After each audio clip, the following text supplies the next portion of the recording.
غریب خانے میں قدم رنجا فرمایا ہے اور ہمیں یہ فخر بخشا ہے کہ آج ہم ان کی میزبانی کا شرف حاصل کر رہے ہیں۔ لیکن بیٹا ایک طرف تو یہ خوشی ہے کہ ہمیں ان کی میزبانی کا اور ان کی خدمت کا موقع ملا، اور دوسری طرف غم اس بات کا ہے کہ اہل کوفہ نے بے وفائی کی، اور بے وفائی بھی ایسے معزز مہمان کے ساتھ کی۔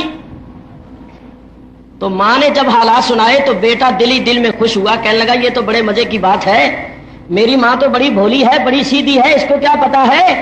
ابن زیاد نے تو اعلان کروا دیا ہے کہ جو مسلم بن عقیل کو گرفتار کروائے اس کو اتنے 1000 درہم انعام ملے گا۔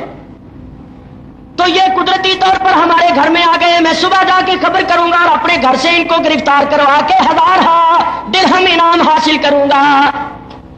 اس نے اپنا ناپاک مقصد اور مدعا ماں کو تو نہ بتایا، ماں پر ظاہر نہ کیا، اور دل ہی دل میں خوش ہوا۔ اب وہ چند گھنٹے گزارنے اس کے لیے مشکل ہو گئے کہ کب دن چڑھے اور میں جا کے مخبری کروں اور انعام حاصل کروں۔ الغرض صبح ہوئی، اس نے اپنے دوستوں کے ساتھ مل کر ابن زیاد کو خبر کر دی کہ حضرت مسلم ہمارے گھر میں ہے، میں گرفتار کرواتا ہوں اور انعام میرے حوالے کر دیا جائے۔ ابن زیاد نے کہا برخوردار تمہارا انعام تمہیں مل جائے گا، پہلے تم گرفتار کرواؤ۔ اس نے کہا جی میرے ساتھ فوج اور سپاہی بھیجیے۔ وہ سپاہی گئے، 70 سپاہی گئے اور انہوں نے جا کر اس عورت کے مکان کا محاصرہ کر لیا۔ حضرت مسلم تلوار لے کر باہر نکلے، انہوں نے سپاہیوں نے گستاخیاں بے ادبیاں بھی کی، اس قسم کے کلمات کہے جو ناقابل برداشت تھے۔ امام حسین کے متعلق نازیبا قسم کے کلمات کہے اور یزید کی تعریف کی اور ان پر بغاوت کا الزام لگایا، اور اس قسم کی چند اور سخت باتیں کی۔ حضرت مسلم نے جواب دیا، انہوں نے مشتعل ہو کر تیر برسا دیے۔ حضرت مسلم نے فرمایا کہ بات کرو معقول طریقے سے تو بہتر ہے، اور اگر تیر چلا کے مجھے یہ دکھاتے ہو کہ تمہیں تیر چلانے آتے ہیں تو یاد رکھو مجھے جواب دینا بھی آتا۔ انہوں نے کہا کہ اچھا اگر جواب دینے کی طاقت ہے تو ذرا نیچے آ جائیے۔ امام علی مقام تلوار ہاتھ میں لے کر ان کے مقابلے میں آ گئے۔ حضرت امام مسلم نے 70 کا مقابلہ کرنا شروع کر دیا۔ آپ تنہا تھے اور وہ 70 تھے، مگر وہ 70 ہی اب سمجھ رہے تھے کہ ہم نے اس شیر کو چھیڑ کر بڑی غلطی کی ہے۔ آپ کی تلوار چلتی تھی اور وہ آگے لگ کے بھاگ اٹھتے تھے، یہاں تک کہ آپ نے چند آدمیوں کو قتل بھی کر دیا اور بہت سے زخمی بھی کر دیے۔ اسی حالت میں آپ خود بھی زخمی ہو گئے، اور ایک تیر ایسا لگا جس نے آپ کے سامنے کے دانتوں کو توڑ دیا، خون بہ رہا تھا۔ اسی حالت میں آپ نے اس عورت سے پانی کا پیالہ طلب کیا۔ اس عورت نے پانی کا پیالہ حضرت کو پینے کے واسطے پیش کیا۔ جب آپ پینے لگے آپ کے منہ سے بہت سا خون اس پانی میں گر گیا اور وہ سارا پانی خونو خون ہو گیا۔ حضرت مسلم نے پانی نہیں پیا، پیالہ زمین پر رکھ کے فرمایا معلوم ہوتا ہے کہ اب ہمارے مقدر میں اس دنیا کا پانی نہیں ہے، اب تو جنت الفردوس میں جا کر ہی اپنی پیاس بجھائیں گے۔ امام پھر لڑنے لگے۔ ابن زیاد کو پتا چلا تو اس نے محمد بن اشعث کو بھیجا کہ جاؤ مکاری اور سیاست سے کام لیتے ہوئے مسلم کو یہاں پکڑ کے لاؤ۔ تو وہ آیا اور آ کر کہنے لگا کہ اے مسلم، ان لوگوں نے بے وقوفی کی، حاکم وقت عبید اللہ بن زیاد نے ان کو لڑنے یا مقابلہ کرنے کے لیے نہیں بھیجا تھا، آپ کو بلانے کے لیے بھیجا تھا۔ تو آپ چلیے میرے ساتھ دارالعمارت میں گورنر سے جا کر گفتگو کیجئے، وہ آپ سے کوئی مشورہ کرنا چاہتے ہیں، کوئی گفتگو کرنا چاہتے ہیں کہ آئندہ ہم نے کیا کرنا ہے، کیونکہ حسین بن علی بھی آ رہے ہیں، تو وہ چاہتے ہیں کہ کسی قسم کا فتنہ و فساد اور قتل و غارت نہ ہو۔ تو چلیے چل کے بات چیت کیجئے، ممکن ہے کہ کوئی صلح وغیرہ کی صورت نکل آئے۔ حضرت مسلم نے فرمایا میں بھی تو یہی چاہتا ہوں، ورنہ جب میں نے 40,000 کے ساتھ محاصرہ کیا تھا اس وقت میرا ایک اشارہ ہی دارالعمارت کو ختم کرنے کے لیے اور ابن زیاد کو پکڑنے کے لیے کافی تھا، مگر میں خود یہ نہیں چاہتا کہ قتل و غارت ہو۔ انہوں نے کہا ہاں صاحب ٹھیک ہے، چلیے چلیے۔ اور ان کو جھڑکا جنہوں نے وہ تلواریں بلند کی ہوئی تھی کہ تلواریں نیام میں ڈالو، بزدل اور بے وقوف کہیں گے، اس نے ان کو تو ڈانٹا اور حضرت مسلم کو ساتھ لے چلا۔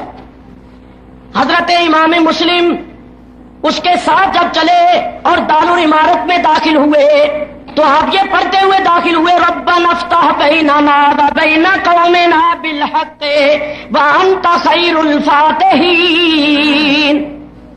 یہ پڑھتے ہوئے آپ داخل ہوئے اور جو ہی آپ نے دارالعمارت کے دروازے کے اندر قدم رکھا، ابن زیاد نے دونوں طرف ننگی تلواریں دے کے چند سپاہی کھڑے کیے ہوئے تھے اور ان کو یہ حکم دیا ہوا تھا کہ جو ہی مسلم اس دروازے سے گزرے دونوں طرف سے حملہ کر کے اس کو قتل کر دو.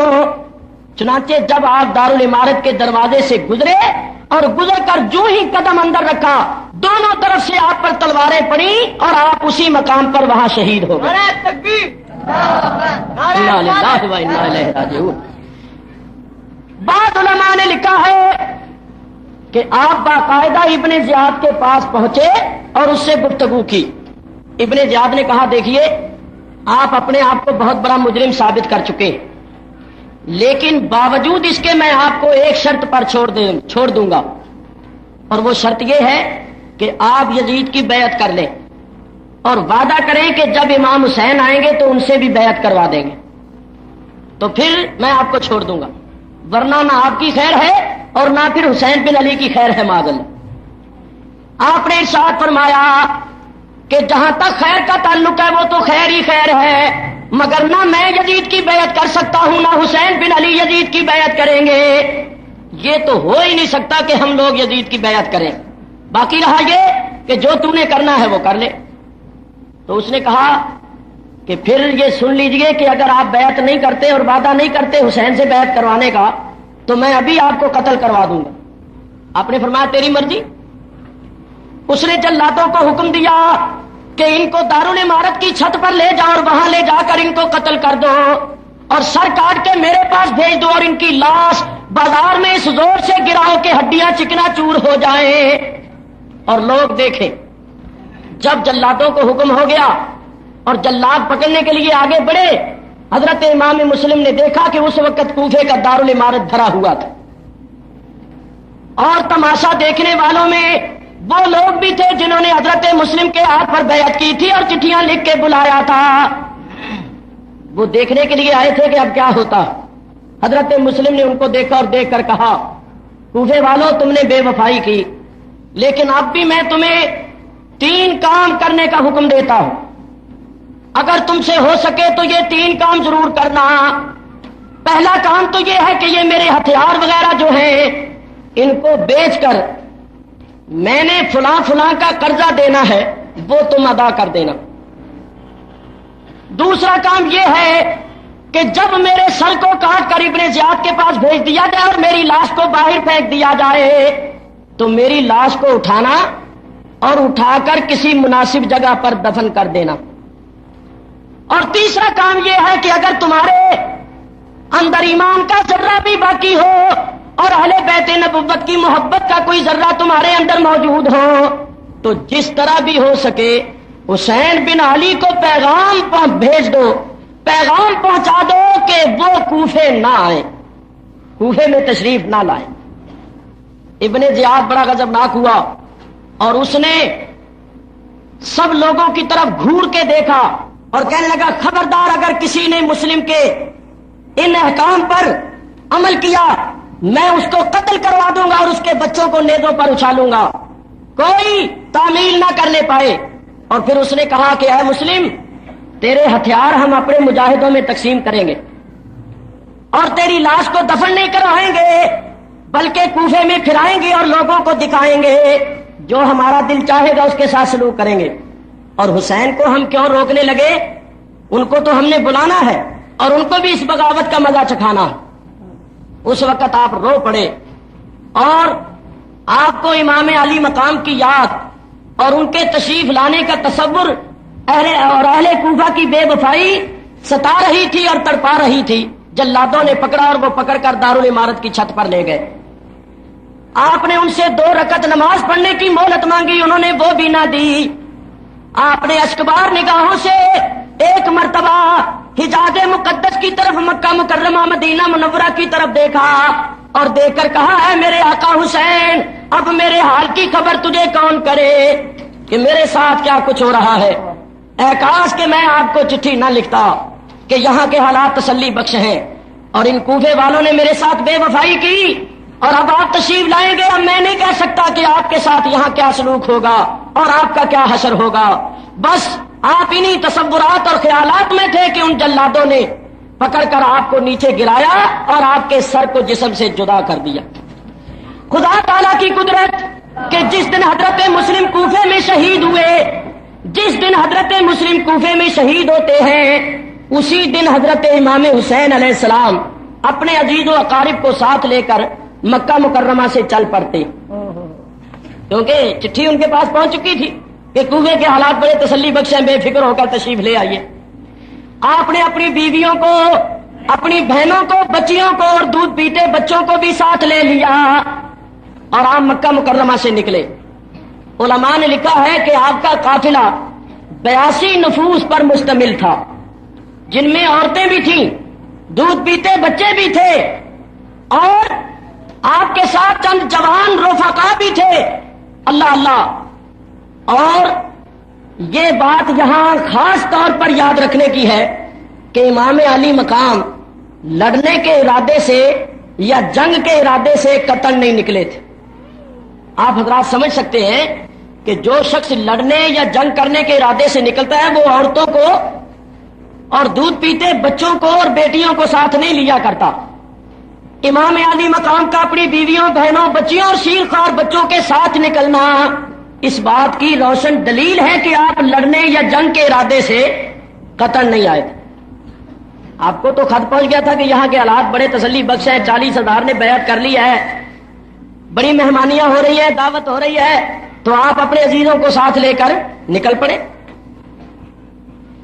اور لڑنے کا ساز و سامان بھی پورا نہیں رکھتے تھے. جس وقت امام علی مقام اپنے عزیزوں کو ساتھ لے کر کوفے سے نکلے اور مکہ مکرمہ سے نکلے اور کوفے کی جانب روانہ ہوئے تو راستے میں آپ کو حضرت مسلم کی شہادت کی خبر مل گئی.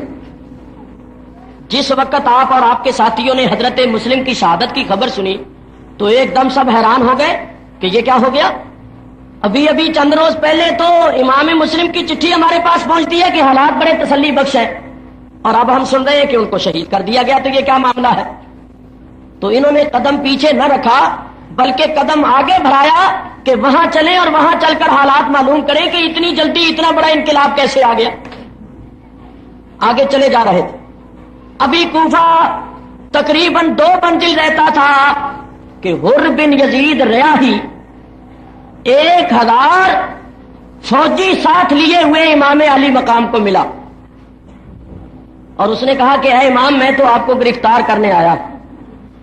آپ نے فرمایا کیوں؟ اس نے کہا یہ تو میں جانتا نہیں، بس ابن زیاد گورنر کوفہ کا حکم ہے کہ آپ جہاں بھی ملیں آپ کو گرفتار کر لیا جائے اور گرفتار کر کے ان کے پاس پہنچا دیا جائے. آپ نے فرمایا کہ ہمارا کوئی قصور؟ اس نے کہا قصور یہ ہے کہ آپ نے یزید کے خلاف بغاوت کی اور یزید کے خلاف یہاں محاذ قائم کیا اور لوگوں سے بیعت لی. آپ نے فرمایا نہ ہم نے کوئی محاذ قائم کیا ہے اور نہ ہم کوئی اقتدار کی ہوس رکھتے ہیں، نہ ہمیں تخت چاہیے. بات یہ ہے کہ اہل کوفہ نے ہمارے پاس چٹھیاں بھیجی، یہ دیکھو ان کی چٹھیاں، اور اس قسم کے مضامین لکھے کہ شرعی طور پر ہم آنے کے لیے مجبور ہو گئے. تو اگر اہل کوفہ بے وفائی کر چکے ہیں اور ان کے حالات بدل چکے ہیں تو ہم واپس چلے جاتے. جب امام علی مقام نے حر کے ساتھ گفتگو کی اور سارے حالات اس کو بتائے اور اس کو پتا چلا تو وہ بھی حیران پریشان ہوا. اس نے کہا پھر آپ ایسا کیجئے کہ اگر میں نے اسی وقت آپ کو واپس جانے کی اجازت دی تو میرے ساتھی جا کر میری شکایت کریں گے اور ابن زیاد میرے اوپر مصیبت کر دے گا.